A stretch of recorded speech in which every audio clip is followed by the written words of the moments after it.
Hey, Yo, his head exploded. Can't show that. watch me. Contractors is a game, obviously, but more so, it's a game I never fail to come back to. And every time I do come back, there's some crazy new updates to the mods and the new popular maps.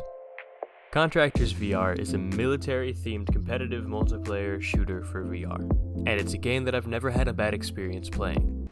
Bro, that was crazy. Crazy? I was crazy once. They locked me in a room. A rubber room. A rubber room with rats. And rats make you crazy.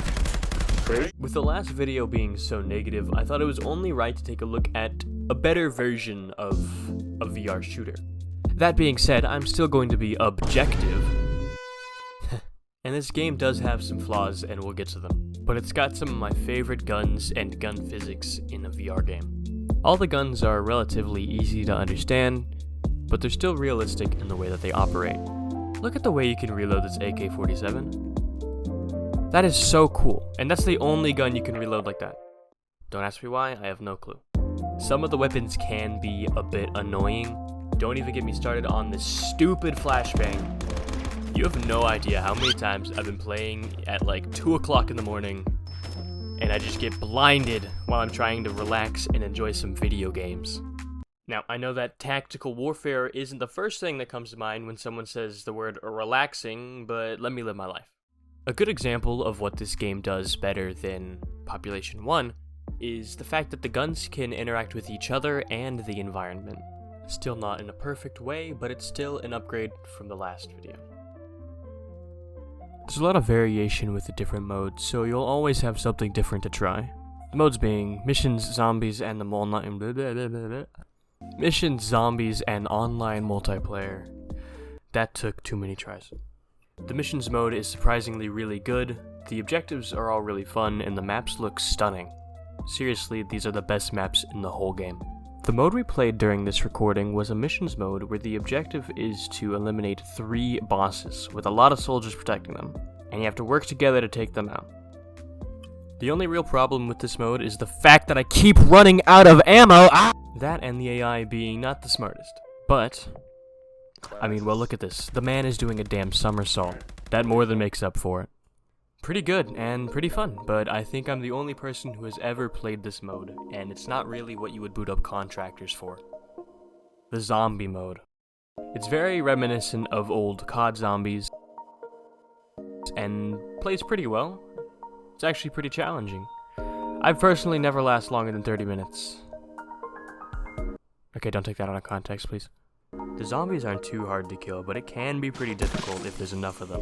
Yo, his head exploded. I think the perk system is where this game mode really shines. Surviving waves will grant you points, which then you can spend on whichever fits your playstyle. And alright, look at that, I just described Survivor IO. The weapon system is similar. You have to kill zombies and survive waves in order to get more cash, which can then be exchanged for more ammo and different weapons. The buy stations move around a lot, so you have to be on your feet.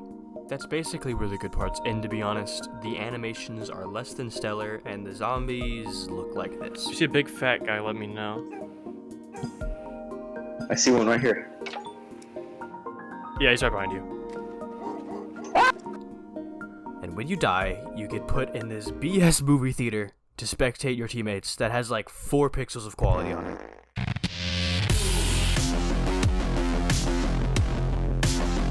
But you do get a basketball court, so that makes it a little better.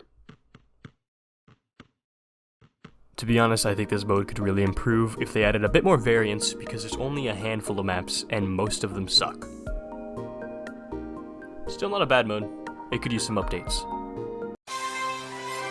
But the multiplayer is where the real appeal of this game is. Would it be very fun if the game was just called Contractor? The base maps are fine.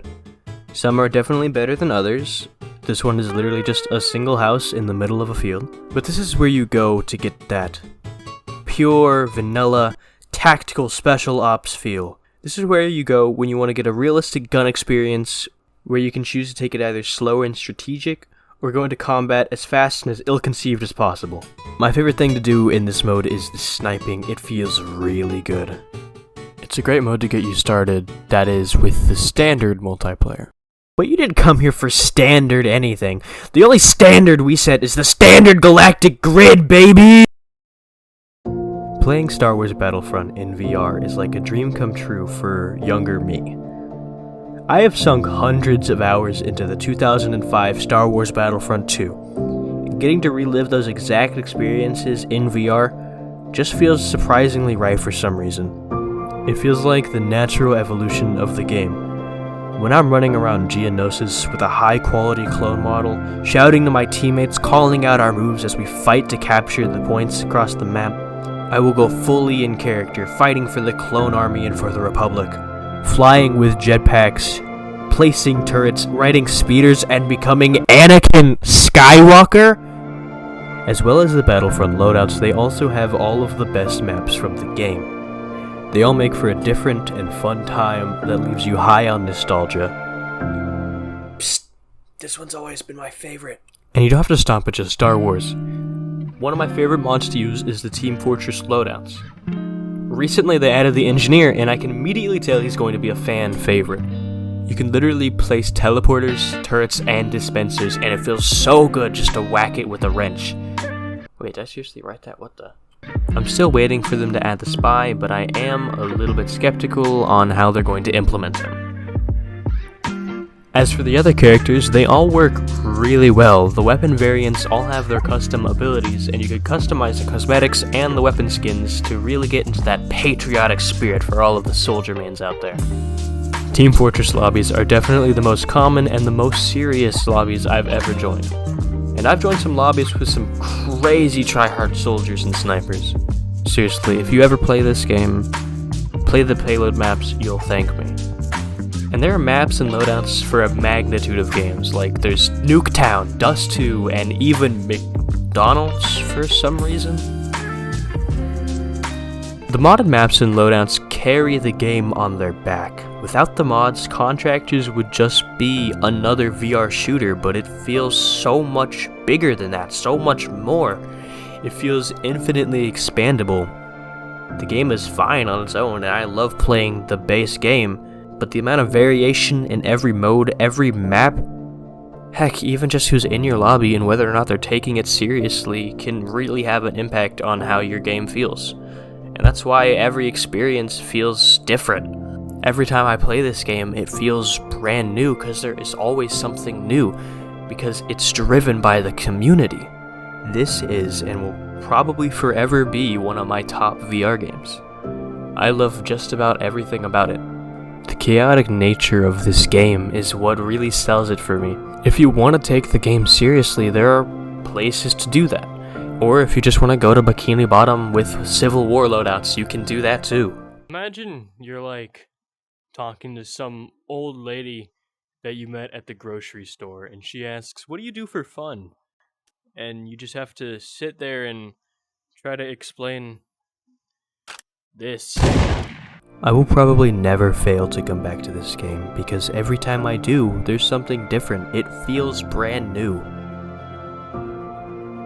Except for that zombie mode, that thing is repetitive as balls. My objective score? 8 out of 10.